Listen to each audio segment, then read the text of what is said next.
தலைமை நேயர்களே வணக்கம். நான் உங்கள் தலையம்பாபு. திமுக ஆட்சி வந்தாலும் தமிழ்நாட்டில் அதிமுக ஆட்சி வந்தாலும் லஞ்சம் ஒரு நாளும் குறைந்ததாக இல்லை.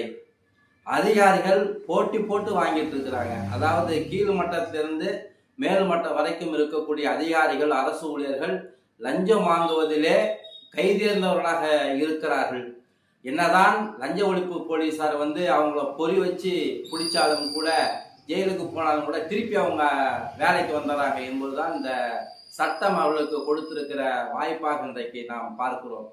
சின்ன உதாரணமா பார்த்தீங்கன்னா, திருச்சியில் இருக்கக்கூடிய வட்டார கல்வி அலுவலர் லதா பேபி அப்படின்ற அம்மா வையம்பட்டியில் அடிஷனலா ஒரு பொறுப்பு பார்க்குறாங்க. வட்டார கல்வி அலுவலராக அடிஷனலா பொறுப்பு பார்க்குறாங்க.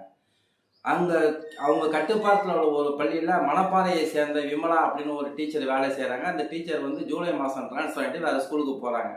அவங்க ஏற்கனவே வேலை செஞ்ச ஸ்கூலில் ஒரு 4 நாள் சம்பளம் பாக்கி இருக்குங்க. அந்த சம்பளத்தை வாங்குறதுக்கு கொடுபடா சான்று, என்னென்ன பேர் வைக்கிறாங்க பாருங்க, அந்த கொடுபடா சான்று.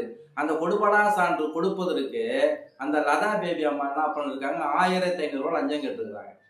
லஞ்சம் கொடுக்க விருப்பம் இல்லாத விமலா திருச்சி விஜிலன்ஸ் டிஎஸ்பி மணிகண்டன் புகார் கொடுத்துருக்குறாங்க. மணிகண்டன் தலைமையிலான போலீஸாரை பணம் வாங்கக்குள்ள அவங்கள கையங்களவமா பிடிச்சிருக்கிறாங்க. இன்னைக்கு தமிழ்நாட்டில் பார்த்தீங்கன்னா அனைத்து துறையிலையும், மின்சார வாரியம், வருவாய் வட்டாட்சியர் அலுவலகம், டிரான்ஸ்போர்ட், அனைத்து துறைகளையும் லஞ்சம் தலைவிரித்தாடுது.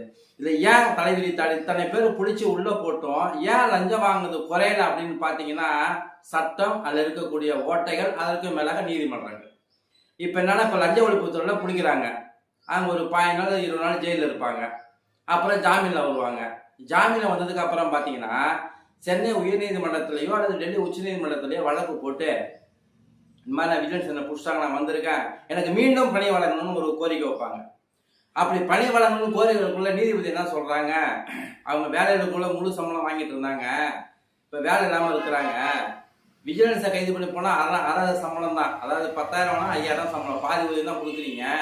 அந்த மக்கள் வரி பணத்தில் அந்த பாதி ஊதியத்தை வாங்கிட்டு ஏன் அவங்க வீட்டில் சும்மா இருக்கணும், அவங்களுக்கு ஒரு வேலை கொடுங்க அப்படின்ற அடிப்படையில் நீதிமன்றங்கள் தீர்ப்பு கொடுக்குது.